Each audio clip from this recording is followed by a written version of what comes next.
welcome to the summer version of Cultivation Corner. This one is a little bit different.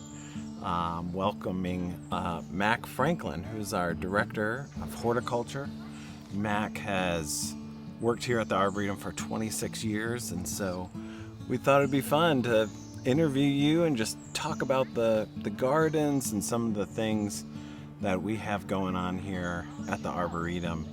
Mac has a very diverse background. Actually has a background in fine arts, isn't that right? That's correct.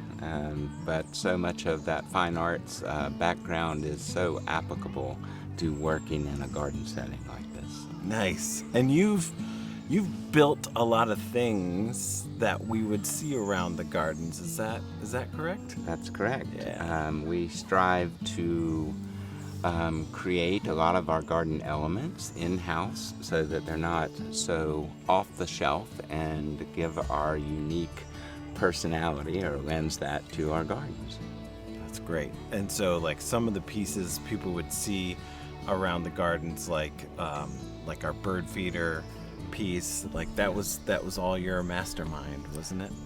Yes, if you want to go that far. Yes, and most of them serve a role in the garden, and are created for a purpose, and then they become part of our permanent art collection here. That's great. So just to kick us off, I walked through the garden. The gardens are looking really amazing and fantastic. And a lot of that is due to our seasonal landscape exhibit. And I think to folks that aren't familiar with that term, we all kind of plant flowers in the spring around our homes, right? Yes. Like maybe successfully or unsuccessfully. But this is at a much grander scale. Can you just tell us a little bit about how that actually comes about and the process that we go through to make our gardens colorful? Absolutely. We have a team that works departmentally year-round on designing and producing the plants that we put into the gardens. And these are our annual displays. We do a spring, a summer, and a fall display in the garden. These are bedding plants and containers. Our design is done in-house and then is coordinated with our production team. Our production team grows all of our material here at the Arboretum in our greenhouses, and then we install all of those 3 times a year. It includes our signature quilt garden, which is definitely a visitor favorite, definitely a member favorite, as well as other in-ground plantings around the Baker Center, through the Heritage Garden, into the Education Center Plaza, as well as a full display of containers. And they are shining at the moment. We're in our summer season now, and June into July is just our peak in the gardens. Nice. And so like when you and maybe staff walk through the gardens, like, you know, kind of in the light of Helene, how does it feel to kind of see the gardens kind of return to their kind of former glory and just a sense of normalcy? It gives us a sense of rejuvenation, and definitely a sense of pride with our staff. We have an extremely talented staff, and also a very dedicated and tenacious staff.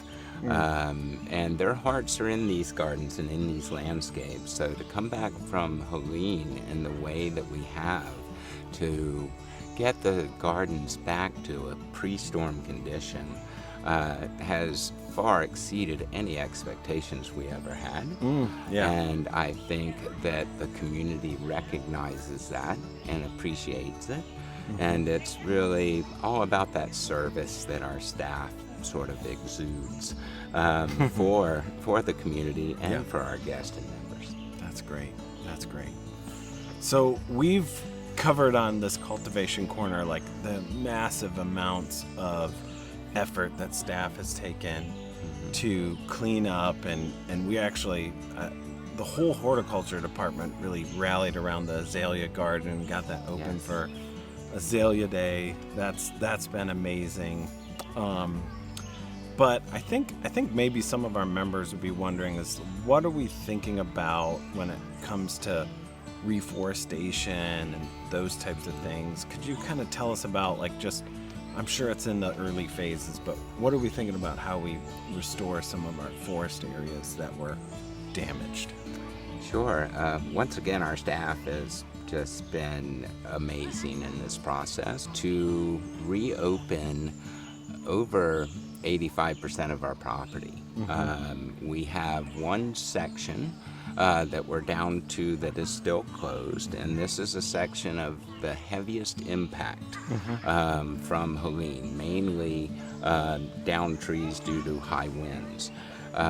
We have created a team of professionals as well as staff to begin an exploratory committee and in regards to reforestation. And what we're looking for is taking the impact of Helene and looking at the opportunities that it's going to open up for new demonstration and more or new teaching elements or teaching opportunities within this zone. Neat. So, I mean, even though Helene damaged this 80 acres, there's still opportunity for us to kind of grow new environments, those types of things. That's pretty neat. Yes. Yeah, nice. And so, kind of in that area, which I think we call the impact zone, Yes. some of our guests might be hearing maybe a sawmill working in the next couple of weeks. Can you tell us about that collaboration? Sure. Yeah, we have a wonderful relationship that we're building on with the UNCA STEAM Lab. Oh, cool. Yeah. And what this portion of our relationship will focus on is repurposing a lot of the downed timber. And so the STEAM Lab has purchased through granting a sawmill and has a professional miller that's going to run the mill. And what that will do is help take the damage from Helene, the downed trees, and be able to recycle, repurpose that material, giving some back to the community, especially in relations to the arts community. And then we will also have a plan to take these milled boards and use them in some of our upcoming displays here at the Arboretum. Great. So it's sawing some of our down timber.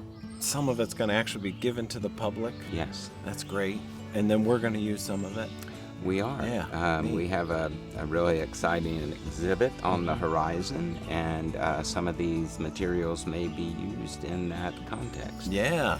So that new exhibit that has been recently announced is Thomas Dambo's Trolls, a field study. It's a wonderful exhibit that he's built these trolls out of reclaimed timber and different reclaimed recycled materials. They're on a grand scale in terms of they're 8 to 10 feet tall, and in collaboration with Explore Asheville, who's our presenting sponsor, we're bringing trolls to the Arboretum from November through February, which is going to be really great. There's going to be 12 trolls. They'll be throughout the gardens, placed throughout the gardens and trails, and so you'll have to come here and do a trail hunt. And Mac, you've been involved whenever we have a big exhibit like this, which this one's pretty huge. You've been involved, like I would say, like when we've brought Lego sculptures here. Yes. That's a big job for horticulture to kind of integrate these into the landscape, which I think makes all of just seeing any exhibit here really special, the way that we work with the surrounding landscapes and that kind of thing. So what kind of things are you all thinking about as we bring on this Trolls of Field Study exhibit? Sure. Well, there's 12 trolls in total in this exhibit. It is a traveling exhibit. As Drake mentioned, we've done multiple sculpture exhibits throughout our gardens and landscapes in the past, both traveling exhibits such as trolls, as well as juried art exhibits, and then we also have our permanent collection. But what we generally do is try and create somewhat of an experience around these exhibits, a treasure hunt, if you like. That's great. To actually engage the public, move them through not only our formal gardens, but our landscapes and trails. And that's the intent here. As far as placement, is creating a daytime and an evening experience in our landscapes. We try to artfully place each piece to where it's appropriate with the surrounding environment, and then to embellish those displays. But it'll be an amazing exhibit. We think our members will be thrilled. Many who have seen other exhibits here in the past, we're expecting a large draw of visitors, not only from our community, but from far and wide beyond. Yeah. So you mentioned day and night. This is going to be during winter lights as well, which is going to be an exciting twist on that show. Well, Mac, this has been great. I just want to thank you and your horticulture crew. They're in the gardens daily. We see them working. You make the gardens what they are. And I want to thank you, our donors and supporters. It is great to hear from you, and you really help us make all this possible. And so we will see you next time in the fall for our Cultivation Corner. Thank you for listening, and we'll see you around the gardens.